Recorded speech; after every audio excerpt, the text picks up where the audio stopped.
NEET परीक्षा से जुड़ी हर खबर, जिसमें हर दिन नए खुलासे हुए हैं। पेपर लीक पर केंद्र सरकार ने नया कानून लागू किया है। लोक परीक्षा कानून 2024 की अधिसूचना जारी की। इस साल फरवरी में पारित हुआ था कानून। नियम तोड़ने पर जेल जाने या बैन होने तक की सजा। नीट प्रश्न पत्र लीक मामले में बड़ा खुलासा। झारखंड के हजारीबाग सेंटर से लीक हुआ था पेपर। पटना में झारखंड की एक गाड़ी से बरामद हुए थे जले हुए प्रश्न पत्र। गोधरा नीट परीक्षा में नकल की साजिश के मुख्य आरोपी को झटका। कोर्ट का जमानत देने से इनकार। मुख्य आरोपी पुरुषोत्तम शर्मा की नियमित जमानत याचिका हुई खारिज। गोधरा में नीट परीक्षा में नकल की साजिश से पुलिस का इनकार। जांच अधिकारी का दावा, गोधरा में ली गई नीट परीक्षा में गड़बड़ी से इनकार। कहा, नीट परीक्षा में चोरी या पेपर लीक नहीं हुआ है। बिहार के सीएम नीतीश कुमार की गृह जिले नालंदा से जुड़े नीट पेपर लीक मामले के तहत पेपर लीक के मास्टरमाइंड संजीव मुखिया की तलाश। अब तक गिरफ्तार 13 आरोपियों से जुड़े हो सकते हैं तार। नीट परीक्षा में गड़बड़ी का शिकार हुए छात्रों से कांग्रेस सांसद राहुल गांधी ने मुलाकात की। राहुल गांधी ने कहा, देश के 24 लाख युवाओं के साथ अन्याय के खिलाफ सड़कों पर उतरेगी कांग्रेस। पेपर लीक पर देश भर में आज प्रदर्शन करेगी कांग्रेस। महाराष्ट्र, एमपी, छत्तीसगढ़, राजस्थान में सड़कों पर उतरेंगे कांग्रेस और एनएसयूआई विंग के नेता और कार्यकर्ता। एनटीए द्वारा आयोजित की जाने वाली ज्वाइंट सीएसआईआर यूजीसी नेट की परीक्षा भी स्थगित कर दी गई है। बिहार में टीचर्स के लिए होने वाली सक्षमता परीक्षा को भी स्थगित कर दिया गया है। एनटीए ने जून में होने वाली परीक्षा सीएसआईआर यूजीसी नेट को स्थगित करने की बताई वजह। अपरिहार्य परिस्थितियों और तैयारियों की संबंधी मुद्दों का हवाला दिया है। जूनियर रिसर्च फेलोशिप सहायक प्रोफेसर पद के लिए पात्रता निर्धारित करने के लिए होती है सीएसआईआर यूजीसी नेट की परीक्षा। विज्ञान पाठ्यक्रमों में पीएचडी में दाखिले के लिए भी एग्जाम होता है। एनटीए पहले ही रद्द कर चुका है यूजीसी नेट परीक्षा में धांधली की शिकायत मिलने पर कार्रवाई करने का दावा किया है। टीएमसी नेता कुणाल घोष ने कहा कि पीएम के नेतृत्व में चल रही सरकार में शिक्षा क्षेत्र का सबसे बड़ा घोटाला हुआ है। सीबीआई सरकार के खिलाफ कैसे करेगी निष्पक्ष जांच, सुप्रीम कोर्ट की निगरानी में जांच की मांग की है। बिहार में नीट पेपर लीक कांड के मास्टरमाइंड सिकंदर के लिए गेस्ट हाउस बुक कराने के मामले में आरजेडी नेता तेजस्वी यादव के निजी सचिव प्रीतम से होगी पूछताछ। ईओयू ने जारी किया नोटिस। बिहार में 26 से 28 जून के बीच होने वाला सेकंड एलिजिबिलिटी टेस्ट यानी कि एसटीईटी की परीक्षा को स्थगित कर दिया है। बिहार विद्यालय परीक्षा समिति ने बताया, इन्हीं तारीखों पर होने की हेडमास्टर के पदों पर नियुक्ति। नीट पेपर लीक मामले पर केंद्रीय मंत्री राजीव रंजन का बयान। कहा, जांच के बाद कार्रवाई होगी। तेजस्वी जी के कहने पर न किसी को हिरासत में लिया जाएगा, न ही किसी को छोड़ा जाएगा। नीट में हुई धांधली को लेकर आरजेडी के बागी विधायक चेतन आनंद ने तेजस्वी यादव को घेरा। कहा, सारे सूत्र तेजस्वी की तरह क्यों कर रहे हैं इशारा, उनके दोनों पीए की जांच होनी चाहिए। नीट मामले को लेकर आरजेडी नेता सुधाकर सिंह ने तेजस्वी यादव का बचाव किया। कहा, गुनहगारों को बचाने और मुद्दे को डाइवर्ट करने के लिए तेजस्वी यादव के पीए का नाम उछाला जा रहा है। मेरठ पहुंचे प्रभारी मंत्री धर्मपाल सिंह ने यूजीसी नेट परीक्षा रद्द होने पर बयान दिया। कहा, पेपर लीक पर एनडीए सरकार गंभीर है, जो भी गलती करेगा उसे दंड तो मिलेगा। कांग्रेस नेता जयराम रमेश का पीएम मोदी पर हमला। कहा, देश के लाखों छात्रों का भविष्य अधर में है, लेकिन नरेंद्र मोदी अपनी ही दुनिया में मस्त नजर आ रहे हैं। एनटीए युवाओं के लिए नरेंद्र ट्रॉमा एजेंसी बन गई है। कांग्रेस नेता दिग्विजय सिंह ने एनटीए के चेयरमैन प्रदीप जोशी की नियुक्ति पर उठाए सवाल। कहा, प्रदीप जोशी जब एमपीपीएससी अध्यक्ष बने तो यहां पेपर लीक हुआ, छत्तीसगढ़ गए तो वहां भी पेपर लीक हुआ। कांग्रेस अध्यक्ष जीतू पटवारी ने कहा कि नीट परीक्षा में घोटाले के लिए देश भर में आंदोलन करेंगे। अगर मोदी सरकार न्याय चाहती है तो प्रदीप कुमार जोशी का इस्तीफा लिया जाए। शिवसेना ठाकरे गुट के नेता आदित्य ठाकरे ने कहा कि पेपर लीक की वजह विद्यार्थी इसकी वजह से परेशान है। गलत पेपर सेट करने वाले अधिकारियों पर भी कार्रवाई होनी चाहिए। हरियाणा कांग्रेस प्रदेश अध्यक्ष उदय भान ने नीट पेपर लीक पर कहा कि इसमें घपला हुआ है, इसलिए पेपर रद्द हो और दोबारा से परीक्षा करवाए सरकार। आरजेडी नेता तेजस्वी यादव ने एक्स पर पोस्ट करके मोदी सरकार पर किया तंज। लिखा, ये संयोग है या प्रयोग कि बीजेपी शासित राज्यों यानी कि बिहार, गुजरात, हरियाणा में ही पेपर लीक क्यों हुआ है। तेजस्वी यादव ने सरकार पर सवाल उठाते हुए कहा कि पेपर लीक में मेरा नाम घसीटने से कुछ नहीं होने वाला है। पेपर लीक धंधा बीजेपी का इलेक्टोरल बॉन्ड हो चुका है। एसपी प्रमुख अखिलेश यादव के पेपर लीक को लेकर बीजेपी पर उठाए गए सवालों पर यूपी के डिप्टी सीएम केशव प्रसाद मौर्य का पलटवार। कहा, जिनके घर खुद शीशे के होते हैं वो दूसरों पर पत्थर नहीं बरसाते। एनटीए ने टाली सीएसआईआर नेट परीक्षा। शिवसेना यूबीटी नेता प्रियंका चतुर्वेदी ने एनटीए को नेशनल एम्बेरसमेंट बताया। कहा, लगातार लाखों युवाओं को न्याय दिलाने में फेल है एनटीए। और चलिए 9 सेकंड में अब खबरें। दिल्ली में जारी जल संकट और उस पर मचे सियासी संग्राम। दिल्ली में पानी की मांग को लेकर जल मंत्री आतिशी का अनशन का आज दूसरा दिन भी है। हरियाणा से प्रतिदिन 100 मिलियन गैलन पानी छोड़े जाने की कर रही है मांग। अनिश्चितकालीन भूख हड़ताल पर आतिशी। दिल्ली की जल मंत्री आतिशी की अनिश्चितकालीन भूख हड़ताल दूसरे दिन भी जारी है। हरियाणा सरकार पर दिल्ली के हिस्से का पानी नहीं देने का आरोप लगाया रही है। कहा, दिल्ली वालों के हक के लिए लड़ रही हूं लड़ाई। आम आदमी पार्टी के आरोपों पर हरियाणा कांग्रेस नेता और पूर्व सीएम भूपेंद्र सिंह हुड्डा का पलटवार। कहा, हरियाणा दिल्ली को अपना पानी दे रहा है अपने हिस्से का। हरियाणा किसी का पानी नहीं रोकता है। कांग्रेस नेता अभिषेक दत्त का केजरीवाल सरकार पर बड़ा आरोप। कहा, अगर केजरीवाल जी ने सरकार में रहते काम किया होता तो आज दिल्ली की जनता पानी की बूंद बूंद के लिए ना तरसती। और सेकंड न्यूज में अब रुख करेंगे केजरीवाल की जमानत से जुड़ी खबरों का। दिल्ली के सीएम अरविंद केजरीवाल को निचली अदालत से जमानत मिली पर हाईकोर्ट ने उस पर रोक लगा दी। नोटिस जारी करके ईडी की याचिका पर जवाब मांगा है।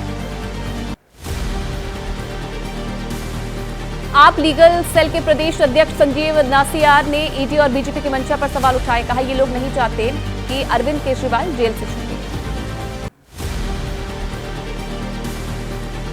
मंत्री सौरभ भारद्वाज ने कहा कि ईडी कोर्ट में सबूत नहीं रख पाई। बिना सबूत के मुख्यमंत्री केजरीवाल को आरोपी बनाया जा रहा है। ईडी के फर्जी केस की कोर्ट ने धज्जियां उड़ाई। कांग्रेस नेता प्रमोद तिवारी ने हाईकोर्ट के फैसले पर सवाल उठाए। कहा, देश छोड़कर भाग नहीं रहते अरविंद केजरीवाल। निचली अदालत की जमानत देने के फैसले पर रोक लगाने पर भी सवाल उठाए। बीजेपी सांसद मनोज तिवारी का आम आदमी पार्टी पर आरोप। कहा, सिर्फ अपने हितों के लिए काम कर रही है आम आदमी पार्टी। दिल्ली की जनता जवाब देगी। कोर्ट के आदेश का सम्मान नहीं करती है आम आदमी पार्टी।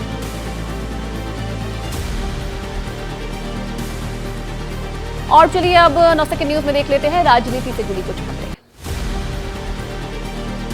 बीएसपी सुप्रीमो मायावती ने पंजाब विधानसभा उपचुनाव के लिए अपने भतीजे आकाश आनंद को स्टार प्रचारक बनाया है। मायावती के बाद दूसरे नंबर पर आकाश आनंद का नाम।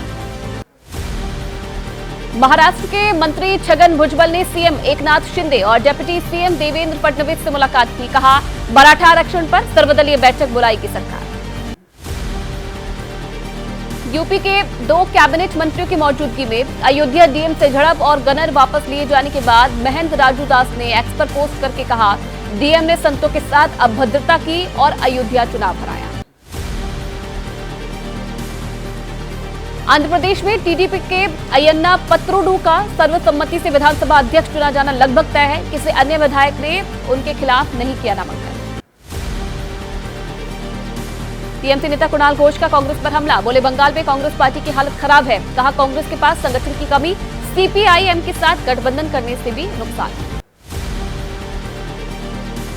अटल सेतु समुद्री पुल पर दरारों को लेकर कांग्रेस ने पुल निर्माण की गुणवत्ता पर सवाल उठाए। डिप्टी सीएम देवेंद्र फडणवीस ने कहा कि अटल सेतु में कोई दरार नहीं, कांग्रेस को जनता देगी जवाब। डिप्टी स्पीकर और प्रोटेम स्पीकर को लेकर सरकार के रुख से विपक्ष नाराज है। सूत्रों के हवाले से खबर, स्पीकर पद के लिए अपना उम्मीदवार उतारेगा विपक्ष।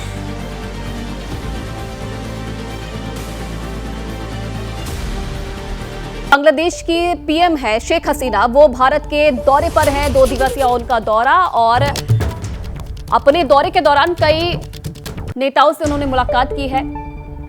कल तस्वीरें हमने देखी थी, विदेश मंत्री एस जयशंकर से उन्होंने मुलाकात की।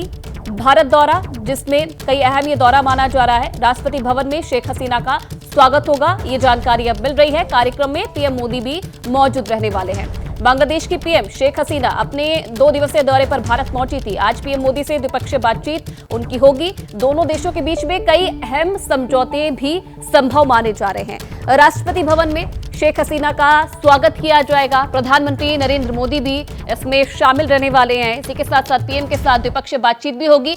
ये तस्वीरें भी हम आपको दिखा रहे हैं, ये लाइव तस्वीरें हैं। आप देखिए, शेख हसीना राष्ट्रपति भवन में पहुंच चुकी है। प्रधानमंत्री नरेंद्र मोदी उनके साथ मौजूद है और परिचय उनका कराया जा रहा है। तमाम जो अधिकारी हैं जो वहां पर मौजूद हैं, दोनों ही देशों के जो अधिकारी हैं वो एक दूसरे से मिल रहे हैं। ये तस्वीरें आप देखिए। कुछ ही देर बाद जो द्विपक्षीय बातचीत है दोनों के बीच में वो भी है और माना जा रहा है कि कई जो अहम समझौते हैं उन पर भी आज बातचीत हो सकती है, ये संभव माना जा रहा है। तो ये तस्वीरें सीधा लाइव इस वक्त राष्ट्रपति भवन से।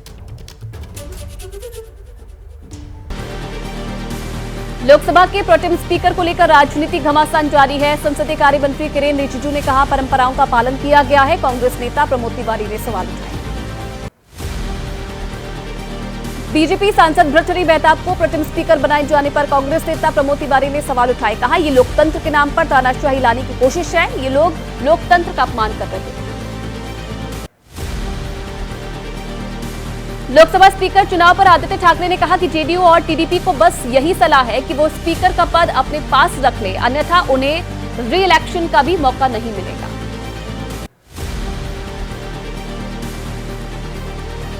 निज्जर की याद में कनाडा की संसद में 1 मिनट का मौन रखे जाने की भारत ने आलोचना की है। भारतीय विदेश मंत्रालय ने कहा कि हम हिंसा की वकालत करने वाले और चरमपंथ को बढ़ावा देने वालों का विरोध करते हैं।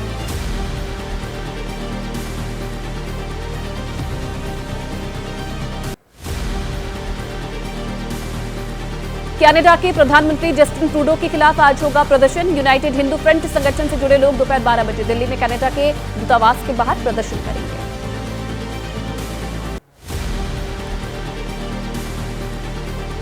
लोकसभा चुनाव में बारामूला से पूर्व सीएम उमर अब्दुल्ला को हराने वाले शेख अब्दुल राशिद के आवेदन पर आज दिल्ली हाईकोर्ट में सुनवाई होनी है। सांसद के रूप में शपथ लेने के लिए अंतरिम जमानत मांगी। आप सांसद स्वाति मालीवाल से मारपीट के मामले में आरोपी सीएम केजरीवाल के पीए विभव कुमार की आज 30 हजारी कोर्ट में पेशी होनी है। विभव कुमार की न्यायिक हिरासत आज खत्म हो रही है। पुणे एक्सीडेंट मामले में गिरफ्तार नाबालिग के पिता विशाल अग्रवाल को राहत मिली। डिस्ट्रिक्ट कोर्ट से जमानत मिल गई है। जुवेनाइल जस्टिस एक्ट की धारा 77 और 75 के तहत कार्रवाई हुई। और चलिए 9 सेकंड न्यूज में अब देख लेते हैं राज्यों में कैसा है मौसम का हाल। देश के कई हिस्सों में आज भी लू और गर्मी का कहर। यूपी में अगले 24 घंटे का अलर्ट। पश्चिमी यूपी में चल सकती है भीषण लू।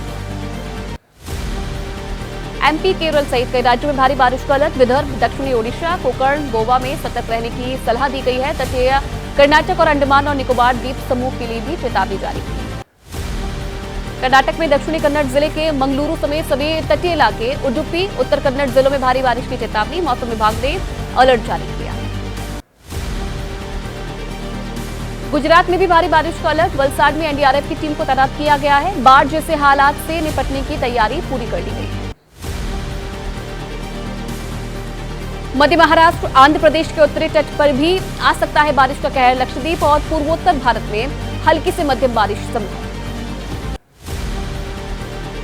देश के कुछ इलाकों में हो सकती है हल्की बारिश। रायलसीमा, आंतरिक कर्नाटक, बिहार, उत्तर प्रदेश, उत्तराखंड में मिल सकती है गर्मी से लोगों को राहत। मौसम विभाग ने कहा कि 5 दिन तक हिमाचल के कुछ क्षेत्रों में होगी हल्की बारिश। जून के अंत तक मानसून आने की संभावना जताई जा रही है। हिमाचल में पश्चिमी विक्षोभ के सक्रिय होने के चलते मौसम बदला। गर्मी का सितम झेल रहे दिल्ली के लोगों के लिए राहत की खबर। मौसम विभाग का अनुमान, इस वीकेंड बदल सकता है मौसम का मिजाज। रविवार को बादल छाए रहने के आसार, हल्की बारिश की भी जताई संभावना। शुक्रवार को दिल्ली में बारिश होने से भीषण गर्मी से लोगों को राहत मिली है। रोहिणी इलाके में तेज बारिश। रजौरी, गार्डन, धौलाकुआं, एम्स में मध्यम बारिश। बारिश के चलते एनसीआर में गर्मी से लोगों को राहत मिली है। गाजियाबाद, नोएडा, गुरुग्राम में मौसम सुहावना हुआ। लोगों को गर्मी से मिली राहत। दिल्ली में बारिश से न्यूनतम तापमान में और गिरावट दर्ज की गई है। शुक्रवार को सामान्य स्तर पर 28.4 डिग्री सेल्सियस पहुंचा तापमान। गुरुवार को सामान्य से 2 डिग्री अधिक पहुंचा था पारा। शिमला में बारिश से पर्यटकों के चेहरे दिखे खुश। गर्मी से राहत पाने के लिए शिमला पहुंचे पर्यटक उठा रहे हैं सुहावने मौसम का आनंद। पहाड़ों की रानी मसूरी में हुई बारिश, मौसम हुआ सुहावना। बारिश होने से तापमान में भारी गिरावट हुई दर्ज। बारिश होने से लोगों को गर्मी से मिली राहत। लोगों ने जमकर लिया बारिश का आनंद। देश के कई हिस्सों से मसूरी पहुंच रहे हैं पर्यटक। तो देख लेते हैं राज्य से जुड़ी कुछ खबरें। दिल्ली वासियों को महंगाई का झटका। दिल्ली एनसीआर में सीएनजी के बड़े दाम, प्रति किलो 1 रुपए का इजाफा हुआ है। आज सुबह 6 बजे से बढ़े हुए दाम लागू हुए। गोवा में आज से पेट्रोल 1 रुपए, डीजल 36 पैसे महंगा। गोवा में पेट्रोल की मौजूदा कीमत 95.40 रुपए प्रति लीटर है, जबकि डीजल 87 रुपए प्रति लीटर है। कांग्रेस ने सरकार से की फैसला वापस लेने की मांग। अमरनाथ यात्रा को लेकर बोले एडीजीपी जम्मू आनंद जैन। इंतजामों की समीक्षा की जा रही है। यात्रा के लिए अतिरिक्त संख्या में पुलिस बल को भी तैनात किया जाएगा। कठुआ के रेलवे स्टेशन पर एसडीआरएफ ने जांची अपनी तैयारी। रेलवे स्टेशन पर किया मॉकड्रिल। दिल्ली की एक फैक्ट्री में भीषण आग, मौके पर पहुंची दमकल की 28 गाड़ियां। निलोथी गांव में है फैक्ट्री। अमृत भारत ट्रेन के इंजन में लगे रिले बॉक्स में से धुआं निकलने से यात्रियों में हड़कंप। अलीगढ़ स्टेशन पर टेक्निकल टीम ने सही किया, उसके बाद ट्रेन को रवाना किया। आनंद विहार से दरभंगा जा रही थी ट्रेन। दिल्ली पुलिस और एनएसजी ने परखी किसी भी हालत से निपटने की तैयारी। पीएचक्यू में दिल्ली पुलिस की टीम और एनएसजी की टीम ने एक साथ मॉकड्रिल किया। और चलिए 9 सेकंड न्यूज में अब देख लेते हैं अपराध की दुनिया से जुड़ी कुछ बड़ी खबरें। रांची में लैंड माफिया कमलेश के ठिकानों पर ईडी की रेड, 1 करोड़ कैश बरामद। जमीन घोटाला मामले में समन के बाद भी नहीं हुआ था पेश। चोरी के मामले में 2 दिन पहले आकाश को फिरोजाबाद पुलिस ने भेजा था जेल। कल जिला अस्पताल में इलाज के दौरान मौत हो गई थी। पोस्टमार्टम के बाद शव ले जाते समय सड़क पर रख लोगों ने लगाया था। मुजफ्फरनगर में मामूली विवाद में 45 साल की व्यक्ति की हत्या। दूसरे समुदाय के लोगों पर पीट कर हत्या करने का आरोप। घायल व्यक्ति को घर के सामने फेंककर फरार हो गए थे आरोपी। मुरादाबाद में दामाद पर ससुर की पीट कर हत्या करने का आरोप लगा है। पत्नी के इलाज का बिल नहीं भरने पर हत्या कर दी। पुलिस ने मुकदमा दर्ज करके जांच की शुरू। तेलंगाना पुलिस की रेसर्स के खिलाफ कार्रवाई। रंगारेड्डी जिले में टी हब के पास रेस लगाने वाले 92 रेसर्स को किया गिरफ्तार। यूपी के बहराइच में भीषण सड़क हादसा हो गया है। कार और ट्रक के बीच टक्कर हो गई। एक ही परिवार के 3 लोगों की मौत हो गई है। 4 लोग घायल बताए जा रहे हैं। घायलों को अस्पताल में भर्ती करवाया है। बताया जा रहा है कि बारात से परिवार लौट रहा था, तभी अचानक से ये भिड़ंत हुई, जिसमें एक ही परिवार के 3 लोगों की मौत हो गई। मौके की तस्वीरें भी आप देखिए और इन तस्वीरों से समझ सकते हैं कि कितना भीषण ये हादसा था। बारात से परिवार लौट रहा था और अचानक से यह हादसा हो गया, जिसमें 3 लोगों की मौत हो गई है। 4 लोग घायल बताए जा रहे हैं, जिन्हें फिलहाल अस्पताल में भर्ती करवाया गया है।